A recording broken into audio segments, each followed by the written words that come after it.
मैं खुद जटेगी। गांव में चौधरी बनकर मोच में घी देकर घूम रहे थे। तुम्हारी बेटी कॉलेज जाती है, कभी कभी कॉलेज जाकर देखना चाहिए। मेरी बेटी कॉलेज में पढ़ाई कर रही है, या किसी नारायण के साथ, या किसी गुप्ता के साथ, या किसी गणेश के साथ, या किसी तिवारी के साथ वो इश्क लड़ा रही है। वरना 7 लाख से ज्यादा मुसलमानों की बेटियां हिंदू हो गई, वो गैर मुस्लिमों से प्यार करके शादी कर गई। उस लुच्ची और बेहुदा लड़की को समझा, ए लड़की ये मत कहना everything fair in love and वार, प्यार में हर चीज जायज है, ये बोलने की ये स्लोगन मत देना।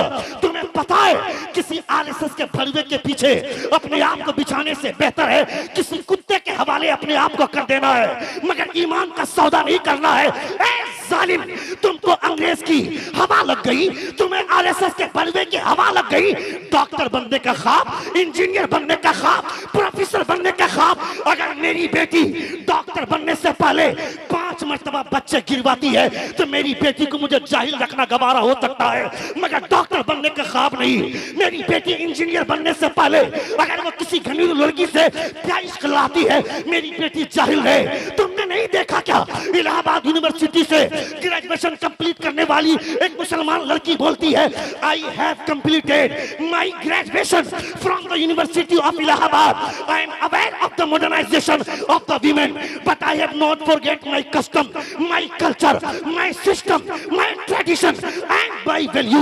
वो बोलती है कि मैं इलाहाबाद यूनिवर्सिटी से ग्रेजुएशन कंप्लीट की तो क्या हुआ, अपना कल्चर नहीं भूलती, अपनी तहजीब नहीं भूलती, अपना सिस्टम नहीं भूलती। ये दुनिया में औरत चाहे जितनी भी मॉडर्न हो जाए वो औरत ही रहेगी, वो किसी का दुल्हन नहीं बन सकती है, उसे दुल्हन ही बनना पड़ेगा। आजादी के नाम पर दुनिया वाले तेरी इज्जत का खिलवाड़ कर सकते हैं, तुम्हारी इज्जत बर्बाद कर सकते हैं, मगर दुनिया में इज्जत आज भी उसी औरत की होती है जिनकी आंखों में हया होती है, जिनके अंदर लाज होती है, जिनके अंदर शर्म होती है, जिनके अंदर गैरत होती है। और हयादारी का मुकम्मल नमूना देखना है तो किसी और को मत देखो, मुस्तफा की बेटी फातिमा के कैरेक्टर को देखो। नारे तकबीर, नारे रिसालत, मसलके आला हजरत, मसलके आला हजरत। पत्ता पत्ता फूल फूल, पत्ता पत्ता फूल फूल, अली का दुलारा, या अली का दुलारा।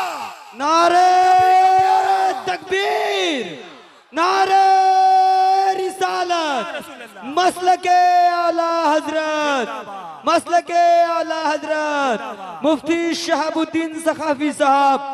नारे तकबीर।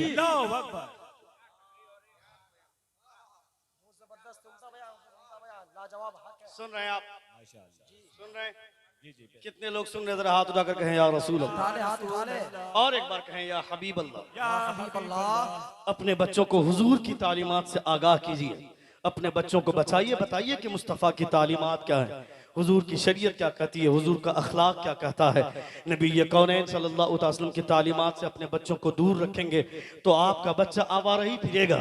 बच्चे के पैदा होने के बाद ही लोगों के प्लान बनने लगते हैं, लोगों के एहसासात का तेवर बदल जाता है। लोग ये बोलते हैं जब बेटा पैदा होता है तो ये नहीं बोलते हैं कि मेरे घर में बेटा पैदा हुआ है, लोग बोलते हैं मेरे घर में BMW कार पैदा हुआ है, मेरे घर में मर्सिडीज पैदा हुआ है। चूंकि भीख मांगने के लिए अभी से जो जबड़ा फाड़ रहा है कि मेरा बेटा जवान होगा तो जहेज के नाम पर 4 लाख 5 लाख रुपए लेंगे, यानी मेरा बेटा बड़ा हो जाएगा, उसके जहेज के हवाले से हम अभी से अपने बेटे को तैयार कर रहे हैं ताकि मैं अपने बेटे को पेश करके जैसे ही नौकरी लग जाती है, नौकरी लग जाने के बाद देखना इसका मुंह कैसे खुलेगा, इसका जबड़ा कैसे फटेगा, और 4 लाख से 5 लाख से कम में बात ही नहीं करेगा।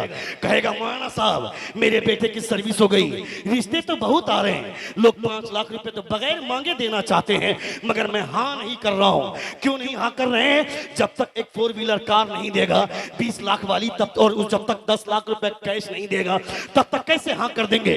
यानी ये जो मोच में घी डालकर चलेगा, बारात में 25 तरह की गाड़ियां लेगा, एक ही कलर के 50 तरह के बोलेरो लेगा, 50 स्कॉर्पियो में भाड़ा करके जाएगा, और इस बेवकूफ इस कुत्ते को पता ही नहीं है इसका बेटा जो चड्डी पहना है ये चड्डी भी इसके पैसे की नहीं है, ये जो गंजी पहना है ये भी भीख मंगे की तरह ससुराल वाले से मांग कर लाया है। मैं कहता है जालिम, तुमने अपने बेटे को इसी काबिल बनाया है क्या? तुम्हारी बहू आकर के तेरे बेटे को ताना देती है, ये पलंग मेरा है, ये जिस पे खाना खा रहा है, ये दस्तरखान मेरा है, ये डाइनिंग टेबल मेरा है, ये हॉल मेरा है, जिस पे तू सोया है, ये गद्दा मेरा है, ये बेडशीट मेरी है, जिसको तू पहनकर रोजाना मचल मचल कर चलता है, ये पैंट मेरे बाप का दिया हुआ है, ये शर्ट मेरे बाप का, ये सारी सफारी मेरे सब मेरे बाप के दिए हुए। मैं कहता है जालिम, तुमने अपने बेटे को गुलाम बना दिया, तुमने अपने बेटे को कहां लाकर धकेल दिया। खुदा ने अगर तुम्हें बेटा दिया है तो इस एहसास के साथ जवान कर कि खुदा ने अगर बेटा दिया है तो अपने बेटे को सर्विस दिलाऊंगा, और सर्विस दिलाऊंगा तो पैसा लेकर शादी नहीं करूंगा, किसी गरीब की बेटी को उठाकर लाऊंगा ताकि वो गरीब की बेटी को अगर मैं गले से लगाऊं तो ताज्जुब की बात है क्या है? गरीब की बेटी को मेरे मुस्तफा गले लगाते हैं, गरीबों से मेरे मुस्तफा प्यार करते हैं। डॉक्टर बन्नाट शाह बोलता है, डॉक्टर बन्नाट शाह बोलता है, the prophet of Islam he giving money to the poor man, feeding food the hungry man, dressing garment the poor person and talking kindly with them. Doctor Bannat Shah बोलता है, मैंने मोहम्मद जैसा अखलाक वाला कोई आदमी नहीं देखा, कोई इंसान देखा नहीं। रिकॉर्ड ह्यूमन हिस्ट्री में उनसे ज्यादा खलीक, उनसे बेहतरीन आदमी, उनसे बड़ा मददगार आदमी मैंने किसी को नहीं देखा। गरीबों से आदमी कुत्तों से जैसा बर्ताव करता है। 4 व्हीलर कार खरीदने के बाद साइकिल में चलने वाले आदमी को कीड़े मकोड़े की निगाह से देखता है, ऐसा कार में जब बैठने लगता है देखना चेहरा उसका सुअर से भी ज्यादा बदतर चेहरा बनाकर गरीबों को हिकारत की निगाह से देखता है। ए जालिम, कार खरीद लिया आज, बहुत ज्यादा उड़ने की जरूरत नहीं है। वो आदमी साइकिल पे चल रहा है, ये भी मुस्तफा का कलमा पढ़ता है, तू भी मुस्तफा का कलमा पढ़ता है, वो भी खुदा की मखलूक में से है, वो भी खुदा का बंदा है, तू भी खुदा का बंदा है। बहुत ज्यादा घमंड मत करो, अगर कार मिल गई, कार खरीद लिया। और मैं तुम्हारे जैसे गरीबों से बोलता हूं, तुम्हें बहुत ज्यादा एहसास कमतरी के शिकार होने की जरूरत नहीं है। मेरे मुस्तफा फरमाते हैं, कल कयामत के मैदान में अमीरों को हिसाब देने में टाइम लगेगा, अमीरों से 500 बरस पहले गरीब मेरे साथ जन्नत में चला जाएगा। नारे तकबीर, नारे रिसालत, मसलके आला हजरत, सरकार की आमद, दिलदार की आमद, ताहा की आमद, यासीन की आमद, मक्की की आमद, मदनी की आमद, अजमत मुस्तफा कॉन्फ्रेंस। नारे तकबीर, नारे रिसालत। अमीरों से 500 बरस पहले गरीब मेरे साथ जन्नत में चला जाएगा। मेरे मुस्तफा फरमाते हैं, कैसा गरीब? भांग खाने वाला गरीब नहीं, चरस पीने वाला गरीब नहीं, गांजा पीने वाला गरीब नहीं, चौराहे पर खड़ा होकर कैरम बोर्ड खेलने वाला गरीब नहीं। ऐसा गरीब जो सूखी रोटियां खाकर गुजारा कर लेता हो, मगर आजान सुनने के बाद वो मस्जिद में जब तक नहीं पहुंचता हो चैन से ना बैठता हो। ऐसा गरीब अमीरों से 500 बरस पहले मुस्तफा के साथ जन्नत में चला जाएगा। अगर गरीब है तो बहुत ज्यादा सोचने की जरूरत नहीं है, अमीर है तो बहुत ज्यादा घमंड करने की जरूरत नहीं है। मेरे पास पैसे आ गए, मैं अब इन पैसों का इस्तेमाल अपने हिसाब से करूंगा।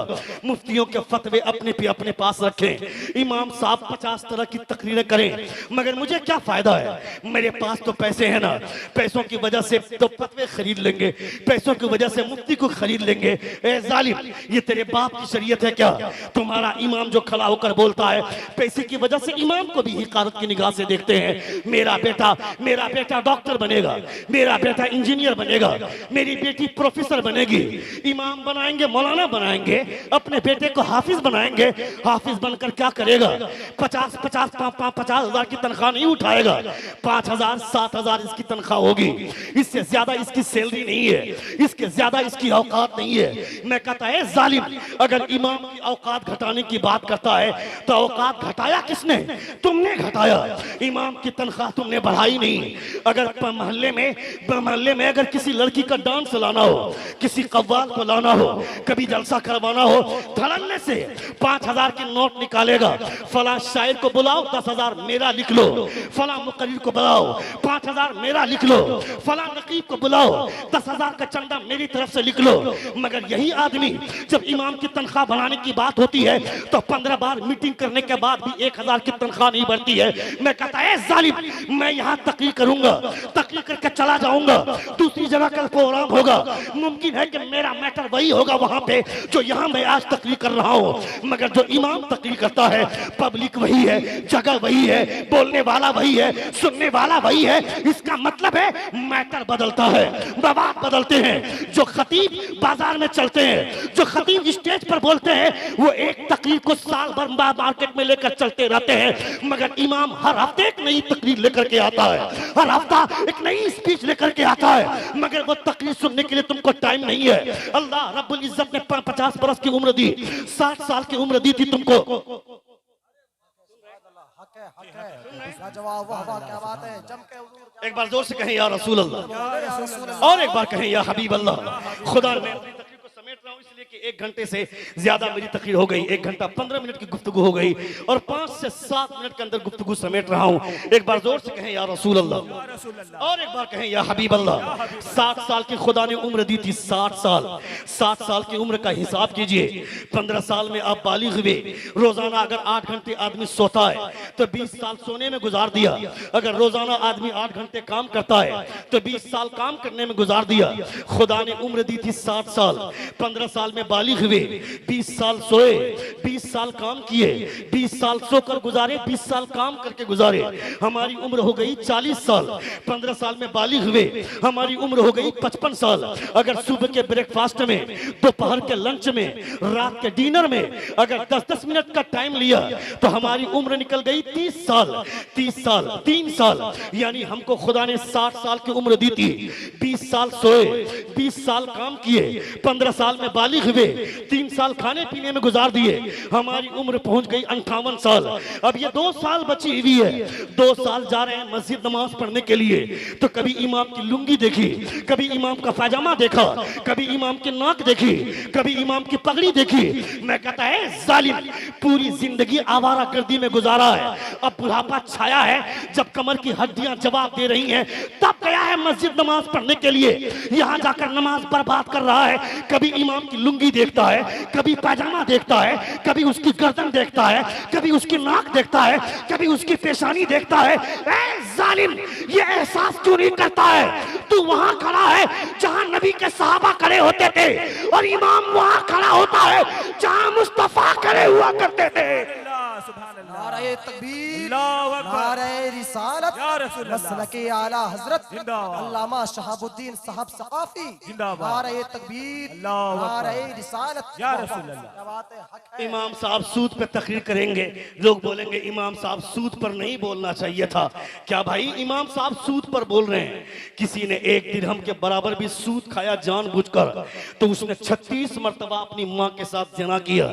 लोग बोलते हैं इमाम साहब ये मसला मस्जिद में नहीं बयान करना चाहिए था। क्यों? सेक्रेटरी सूदखोर है ना, सदर सूद खाता है, सेक्रेटरी सूद खाता है। मैं यहाँ के सेक्रेटरी की बात नहीं कर रहा हूँ, मैं पूरे हिंदुस्तान के दस्तूर की बात कर रहा हूँ। आज के डेट में जो सबसे बड़ा चोर वो मस्जिद का सदर, जो सबसे बड़ा डकैत वो मस्जिद का सेक्रेटरी, जो सबसे बड़ा फ्रॉड वो मस्जिद का खजांची। रात भर बीवी का पांव दबाने वाला सुबह आकर इमाम से पूछता है फजर में कहां थे, जोहर में कहां थे। ए जालिम, कभी अपनी बीवी को डराया है? रात भर बीवी का पांव दबाता है और आकर इमाम से ऊंची आवाज में बात करता है फजर में कहां गए थे, जोहर में कहां गए थे। आप ये मसला मत बताइए। चोर पे तोरी पे तकरीर करे, चोरों को लगेगा कि हमको टारगेट कर रहे हैं। सूद पर तकरीर कर रहे हैं, सूदखोर को लगेगा हमको टारगेट कर रहे हैं। मैं तमाम उलमा से कहना चाहता हूं, डरने की कोई जरूरत नहीं है। मेरी नजर में वो दिल्ली के जामे मस्जिद है। सुल्तान औरंगजेब शहंशाह आलमगीर जब दिल्ली के सुल्तान थे वो उस मस्जिद के मुतवल्ली है। मस्जिद में जामे मस्जिद में, दिल्ली के जामे मस्जिद में कोई भी इमाम 1 महीने से ज्यादा नहीं टिकता था। एक इमाम आए, इमाम साहब आ गए, जोहर की अजान हो गई, इमाम साहब मस्जिद में पहुंच गए। सारे मुसल्ली धीरे धीरे आने लगे। नमाज का टाइम हो गया, जमात खड़ी करने का टाइम हो गया। इमाम साहब ने मुअज्जिन को कहा इकामत कहो, इकामत पुकारो, तकबीर कहो। मुअज्जिन साहब ने कहा रुक जाइए, अभी सुल्तान नहीं आए। वो इमाम साहब बोलते कौन सुल्तान, किस सुल्तान की बात करता है? कहा दिल्ली के सुल्तान शहंशाह आलमगीर औरंगजेब आलमगीर नहीं आए हैं। इमाम साहब कहते हैं ये मस्जिद खुदा का घर है, यहाँ दिल्ली के सुल्तान की नहीं चलती है, यहाँ कायनात के सुल्तान की चला करती है। हक है लाजवाब। यहाँ दिल्ली के सुल्तान की नहीं चलती है, यहाँ कायनात के सुल्तान की चला करती है। वो सुल्तान तबारकल्लज़ी बियदिहिल मुल्क व हुवा अला कुल्ली शैइन क़दीर।